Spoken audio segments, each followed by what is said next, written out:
माँ अस्पताल में एक बेड पर पड़ी थी। अस्पताल के बरामदे में उसके 2 बेटे और 1 बेटी चिंता में टहल रहे थे। भाई बहन को अपनी माँ के लिए सेहत की चिंता तो थी, लेकिन उससे भी ज्यादा चिंता इस बात की थी कि अब माँ को अपने साथ कौन रखेगा। जब तक माँ ठीक थी वह इन तीनों से अलग अपने पुराने घर में रहती थी, लेकिन अब ऐसा करना खतरे से खाली नहीं होता और ऐसा करने से समाज में तीनों बेटे बेटियों का नाम भी खराब हो जाता। लोग कहते कि देखो कैसी औलादें हैं, बीमार माता को अकेला रहने के लिए छोड़ दिया। 1 घंटे से बिना कोई बातचीत किए वह तीनों अपने अपने विचारों में खोए हुए थे।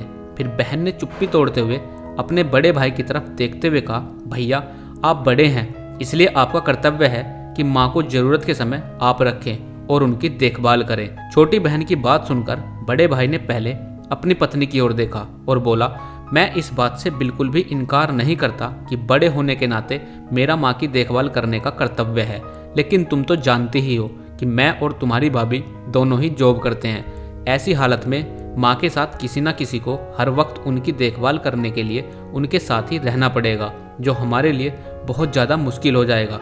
बहन तुम तो पूरा दिन घर ही रहती हो, तुम माँ को अपने साथ क्यों नहीं रखती? पैसों की चिंता बिल्कुल मत करना, जो भी खर्चा आएगा मैं दे दूंगा।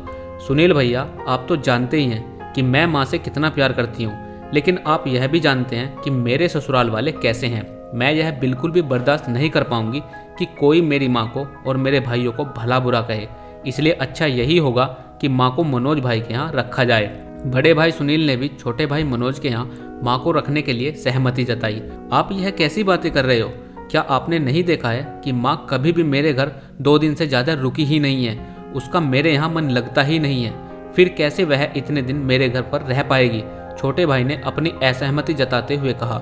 इससे पहले इस चर्चा का कोई नतीजा निकल पाता, एक नर्स वहां दौड़ते हुए आई और कहने लगी, क्या आप ही वार्ड नंबर 6 में भर्ती मरीज के रिश्तेदार हैं? आपको डॉक्टर साहब अंदर बुला रहे हैं। सभी घबरा गए और दौड़ते हुए डॉक्टर के पास पहुंचे। डॉक्टर ने उनसे हाथ जोड़ते हुए कहा, आई एम सॉरी, मैं आपकी माताजी को नहीं बचा पाया। डॉक्टर की इस खबर ने सबके चेहरे पर झूठी मूठी दुख की परत तो चढ़ा दी थी, लेकिन सभी के दिल के किसी कोने में इस बात की खुशी भी छुपी हुई थी कि अब उन्हें माँ को नहीं संभालना पड़ेगा और माँ की वजह से उन्हें परेशान नहीं होना पड़ेगा। दोस्तों, यही आज के समाज का सत्य है।